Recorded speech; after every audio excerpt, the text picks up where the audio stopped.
I read 600,000 words in the month of April. How many pages are the equivalent of 600,000 words? I finished a story that not only changed my perspective on life but also changed my career trajectory as a fanfiction reader. Hi friends, how are you? Welcome back to my channel. I hope you guys are doing well, and I know that it's been a really long time since we last talked to each other because I have just been so busy and so exhausted at work that I really couldn't have the time to film or edit any video, and on weekends I just really didn't want to do anything except being horizontal. But that was the opportunity for me to do one thing, and that was reading, which is why we are here with this video for today. For the month of April, I read a 600,000 word dramione fanfiction. Namely, we have Measure of a Man by inadaze22. If you guys have been following me for a long time, you guys will know that this is such a milestone for me because I have been struggling with Measure of a Man from the start. I put out reading the story for like the longest time possible, and then when I finally decided that I want to read the story, I couldn't get into it, and I did not finish the story. DNF it twice before this time, but you guys already know it. Third time is the charm, and for the month of April, I made it a goal to finish Measure of a Man because unlike other story that I have DNF before, there is something about Measure of a Man that intrigues me very much, and it kind of motivates me to stay my course and see through with the story. So in this video for today, I'll give you guys a review on a fic that I was a hater before. Hopefully by the end of the story, I will convince you guys to read this story. Before we start with the review for today, I wanted to give you guys a little bit of background on Measure of a Man for those of you who are not familiar. I doubt you have not heard about this story, but this is the synopsis of Measure of a Man, and it reads: to truly know someone is to differentiate between who they once were, who they are now, and who they are capable of being.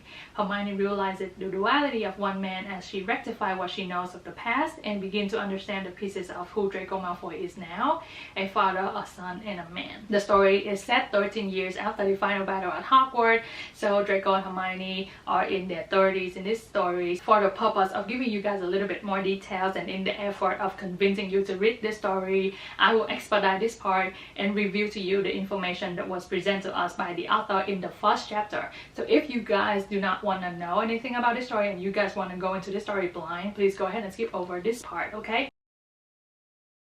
4 things that we need to discuss. First of all is Hermione is a cottagecore girl, and she is a healer.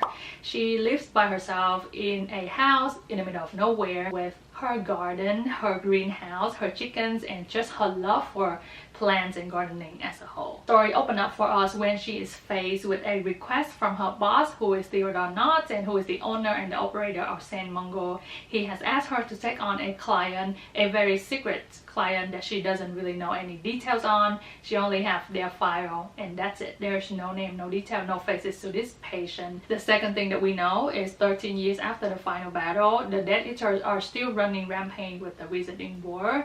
The attack started on the Christmas after the final battle, with Lucius Malfoy dying to protect his family. 13 years later, they are still very much a threat to every single person in the Wizarding War. So we have a very corrupted Ministry of Magic trying to employ Draco Malfoy as their terrorism task force leader. This action put him in a partnership or like a collaboration with Harry in hope that they will try and weed out all of the Death Eater threat. That brings us to Draco Malfoy. His introduction in the first chapter revealed to us that he is now a widower after the death of his wife Astoria, and he is trying and failing to raise a little baby, Scorpius Malfoy. Those are all the details that were revealed to us in the first chapter of Measure of a Man. So we will start with the review right now. First, we'll start with the writing of Measure of a Man. The writing for Measure of a Man is just magical. And I feel like that's the only fitting word to describe the writing of Measure of a Man. It's so beautifully written. It's marvelous. But do not mistake this story for an easy read, okay? Because the writing style that Ina adopted for this story is super intricate. Every details are kind of like interlaced and entangled with each other to create a very complex vision. This story I have shared with you guys is told from Hermione's point of view, and the writing is a reflect of Hermione's personality. And we all know that our girl and her brand cannot be further away from the word simple. But this is where I first struggle with Measure of a Man. We do not see this story only from Hermione's eyes, but also from her mind as well. So the point of view, imagine you are reading and you are making up a scene in your mind. That scene is not stationed, because we are so often in this story led through Hermione's trains of thought. Whenever she sees something or whenever she's in the middle of a conversation, her brain will make connection with another memory or another conversation that she had in the past, which create this very Lady Birth-like train of scene that you have to follow through. When I first started reading this story, I almost have the dilemma of chasing after Hermione's thought and absorbing the vast amount of information that she revealed to us in a very short span of time, because I do not want to lose my trace, and I often feel myself exhausted because I have to chase through Hermione's brain. And our girl in this story has ADHD, I'm sure with you guys, okay, because she takes us everywhere. It took me 3 trials to finally get into the story and to finally get the gist of it. So if this is one of the problems that you have with Measure of a Man as well, I would say that you should read the story a little bit slower than if you would any other story. Be more patient with our narrator, and trust me, the information will come. And when you are able to finally connect the dots between all of these pieces, scattered pieces of puzzle, it will be such a satisfying and rewarding feeling. So trust the process with this story, okay? I started out such a hater for this writing style, but it becomes something so endearing to me later on, and it truly makes Measure of a Man an unforgettable story to me. So trust the process, like I say. I want to say that no matter if you like the writing style that Ina adopt for this story or not, there's no doubt, and you cannot not admit that the amount of research, the amount of knowledge that Ina wells in order to produce a product like this for us is just crazy, mind-blowing. The knowledge that she has put into this story on politics, on medical fields, on potion, on gardening, on magic, everything is just so deep. Like, I cannot imagine the amount of research and the amount of effort and the amount of time that you have to put into this story in order to generate a 600,000 word story with so much knowledge. There is no doubt that Measure of a Man should stand with your pillars in the Dramione fandom, and I'm talking medical, I'm talking Draco Malfoy and the Mortifying Ordeal of Being in Love, because Measure of a Man writing style only already deserve a spot in that God tier lineup. Now moving on to the second review category, we have the character building and the relationship development between the characters in this story. We will start with Hermione's first, because she is our wonderful narrator for this story. I love that Ina allows Hermione to be herself in every word and in every action. By reading this story though, even though this story is marked in the synopsis as the story of Draco being a father, a son, and a man, I feel like this is just as much of Hermione's journey of being a mother, a daughter, and a woman. So if you love the characters of Hermione, this story deserves a must read on your list. Next, I want to discuss something that is a favorite of mine in the Dramione fandom, and that is an ensemble of supporting cast. This story has a very long list of supporting characters, some of which are characters that are usually overlooked by the fandom because they are not popular enough.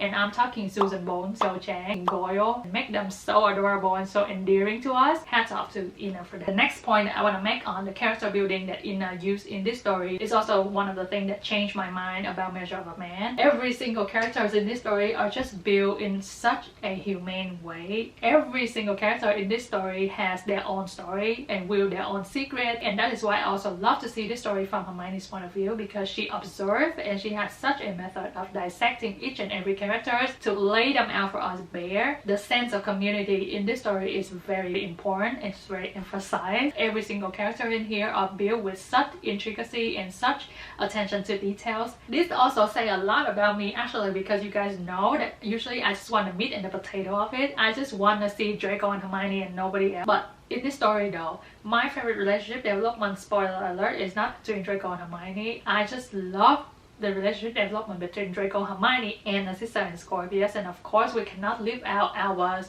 and Scorpius, and of course Harry and Draco as well. Talking about the relationship building, I just think that the emphasis that Ina put on the effort that it requires to build a relationship in this story is just so beautiful, and it's almost like a reminder for us reader as well. Now we are going to discuss the pacing and the infamous slow burn of this story.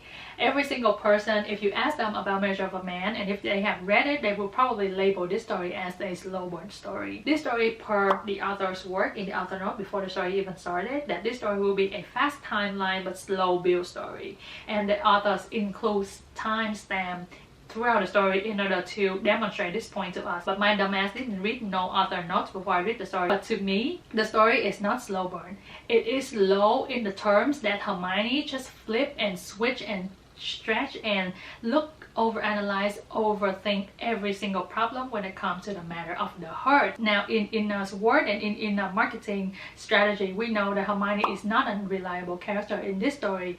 To me though, she is super reliable, just except when it comes to the matter of her heart. All the events in this story happens really fast, but because you are reading the story through Hermione's point of view, you are trapped in her mind, reading her thoughts. Now this is another challenge that I have with Measure of a Man. When I first started reading this, there is not much denial in this story, but there are just so much analysis. And to me, first of all, I am a very impatient reader. I hate reading slow burn. I also hate reading internal monologue of the characters.